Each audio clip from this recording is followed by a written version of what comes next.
નમસ્કાર and very good morning. ચાલો આજે એબલ ટુ સમજીએ અને એની સાથે લઈએ ક્રિયા તરીકે V1. હવે એબલ અને ટુ ભેગા રાખીએ, અહીંયા ક્રિયાને બદલતા રહીએ તો આટલા શબ્દમાં ખાલી ગુજરાતી યાદ રાખો, સક્ષમ હોવું. હવે V1 છે એટલે ક્રિયા છે, ક્રિયા છે એટલે હું કહી શકું કોઈ કાર્ય કરવા. મતલબ થયો કોઈ કાર્યને કરવા માટે લાયક હોવું અથવા સક્ષમ હોવું. હવે આ ટોપિક બહુ નજીક, અતિ નજીક કેનને મળતો આવે છે. કેન એટલે શકું છું અથવા શકીશ. ગોખવાના બદલે વિચારતા શીખવાડું છું. તો ચાલો જોઈએ. હવે વાક્ય બનાવવા માટે હકારમાં પહેલા સ્થાન ઉપર કર્તા જોઈએ ને, તો કર્તા તરીકે હું તમને 8 શબ્દ આપી દઉં. 8 શબ્દ જુઓ. પહેલા ગ્રુપમાં આઈ, બીજા નંબર ઉપર વી, ત્રીજા નંબર પર યુ અને ચોથા નંબર ઉપર ધે. આ પહેલું ગ્રુપ. ત્યારબાદ બીજા ગ્રુપમાં ફરીથી 4 હી, સી, ઈટ અને નામ. 4 આ બાજુ અને 4 જમણી બાજુ.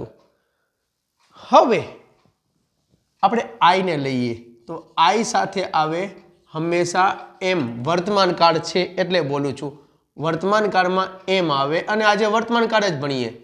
આઈ પછી એમ. આઈ એટલે હું, એમ એટલે છું. Very simple, right? હવે મૂકી દો એબલ, પછી મૂકી દો ટુ. હવે ક્રિયા તરીકે V1 તરીકે ચાલો લઈ લઈએ સ્પીક.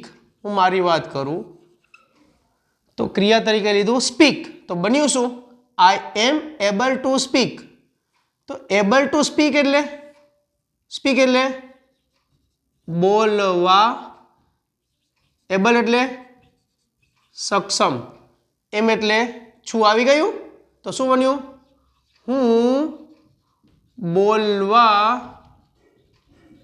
સક્ષમ છું, એટલે કે હું બોલી શકું છું. Right? Very simple, isn't it? હવે તમને એમ થશે કે ઇઝી છે. Yes, I agree. હવે અહીંયા જ સમજવાનું છે. હવે ઇઝી લાગતું હોય તો practice is the easiest solution to improve your English. I repeat, practice is the easiest solution to improve your spoken English. So if you are ready to speak, I am ready to teach. But for this, you need some time, you need some desire to work. ચલો, let's come back. V પછી આપણે મૂકીએ R, તો બની ગયું VR. We are able to run fast. Run fast. તો મતલબ શું બનશે? V એટલે અમે, ફાસ્ટ એટલે ઝડપથી, રન એટલે દોડવા, એબલ ટુ એટલે સક્ષમ અને આર એટલે છીએ. મતલબ અમે ઝડપથી દોડવાના બદલે દોડી. મેં તમને કહ્યું ને આ ટોપિક કેન સાથે વધુ નજીક છે. કેન પણ ક્ષમતા બતાવે અને એબલ પણ ક્ષમતા બતાવે છે.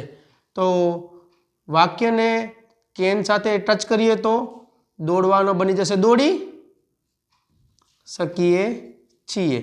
અમે ઝડપથી દોડી શકીએ છીએ. Look and watch. લુક એટલે જુઓ અને વોચ એટલે ધ્યાનથી જુઓ. And then think. સિમ્પલ વસ્તુમાં કહું ફરીથી તો કોઈ પણ ટોપિકને શીખવા માટે પહેલાં તો જુઓ, પછી સમજો શું કહેવા માગે છે, પછી એને વિચારો અને અંતે બોલો. In short, stand up, start two walk. Walk એટલે ચાલુ કરો. Start two run and then run and jump. English is easy to speak, English is easy to learn, English is easy for anyone. If you want to improve your English, I request you to be in touch with me. For any doubts, you can feel free for asking it. And in the last, if you liked this video, if you understood something from this video, through this video, I would request you to share it. If you are happy with the performance of the work, I would like your presence to be felt. In the end, don't forget to like, share and subscribe. Thank you. Jai Hind.